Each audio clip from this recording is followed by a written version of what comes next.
So yun na nga, Pi, katapos ko lang magluto. Nakita niyo naman sa reels ko, di ba? Nagluto ako ng adobong baka. Kasi kung minsan nagki-craving talaga ako ng mga adobo.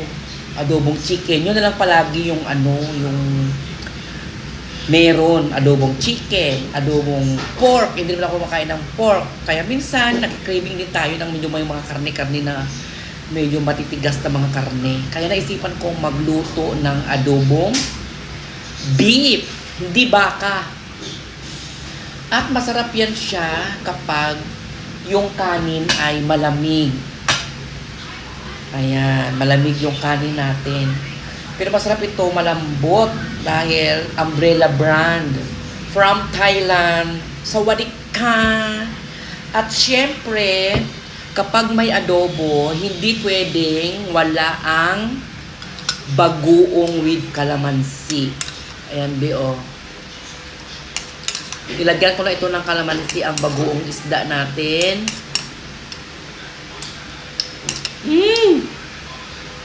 Perfect! Kasi pag adobo, hala, natimba. Natumba siya, B. Ayan, sorry. Video pa more. Ito siya, B, oo. Kasi pag adobo talaga, tignan nyo, ang dami, oo. Ang dami.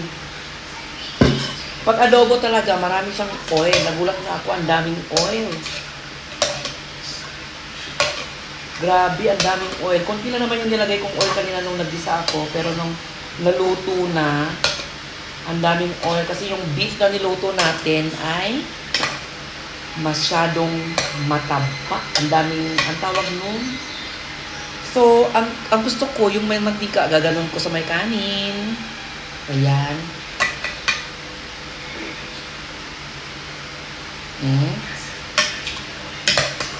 Tapos kukuha tayo ng karne ng baka.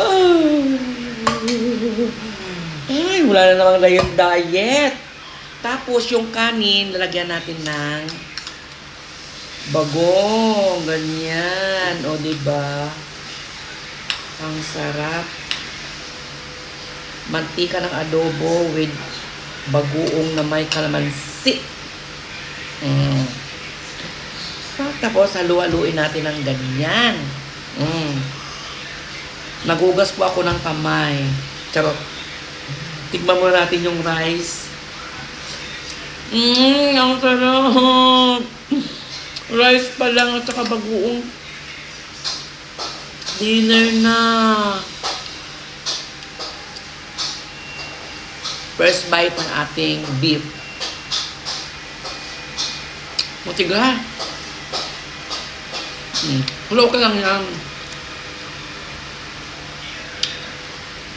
Dapat talaga sa adobo na beef, dapat matigas siya. Hindi siya pwede malambot. Kaya naman kainin.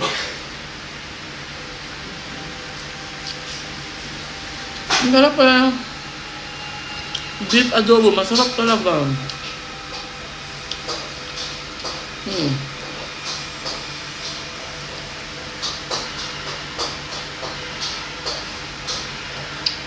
Feel na feel mo talaga yung pagkain mo nito. Yung matiga. Kasi yung pressure cooker namin, nawala yung kanyang ulo-ulo. Kaya hindi siya lumambot. Okay lang yan.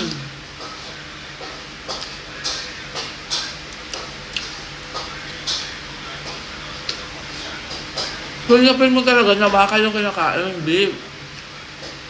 Medyo matigas siya, pero kaya naman kainin. Kaya i-try nyo rin, mag-adobo ng baka. Ay, ng beef. Karne ng baka. Kasi masarap talaga sa beef.